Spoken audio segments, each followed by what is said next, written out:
Tonight is the night when Matt and Hiba announce to everyone important in their lives that they belong to each other. Tonight, promises become permanent and friends become family.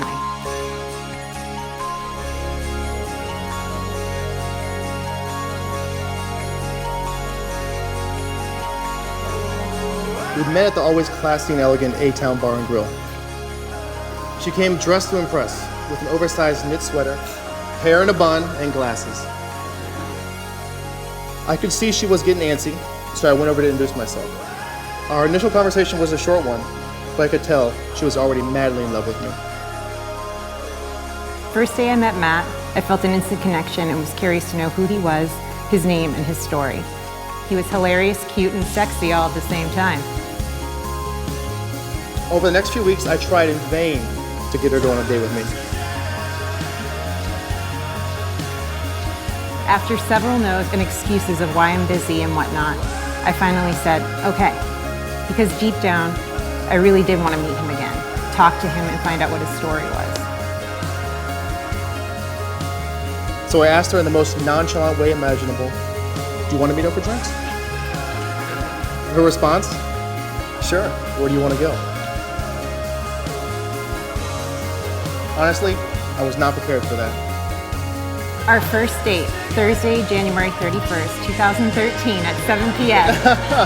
Eventide in Clarendon. I was on time. I was late, naturally.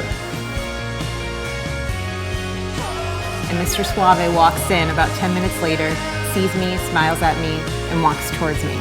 And there it was. I felt it again, that weird instant connection. At this point, I knew I had her. Hook, line, and sinker. Okay, he's into me. He's staring at me. And that boy can dance. I don't recall everything that happened, as we've met so many times and had so many great memories since. I went out with Hiba on my birthday. She, of course, didn't believe me, and actually made me pull out my ID to prove it. And when I saw his ID, all I was staring at and thinking is, 1987? He's born in 1987? He's younger than me? We both didn't want the night to end, and it was fairly early. At the end of the night, I thanked her for her time, shook her hand, and made my way home. But who am I kidding? I never wanted to leave. It was simply one of the best days of my life. I couldn't ever imagine where I'd be without Hiba. Every time I would try to attempt to think there's got to be something wrong with him, something I don't like, he does something even cuter. And he gets me even more hooked. One thing's for sure though, if she can put up with me for a couple hours, it's like putting up with someone for a lifetime. And I'm glad that I'll get to spend a lifetime with her. And that was the beginning of Matt and Hiba. No longer two different versions of the story, but one in harmony. This may not be a fairy tale because we all know those don't exist.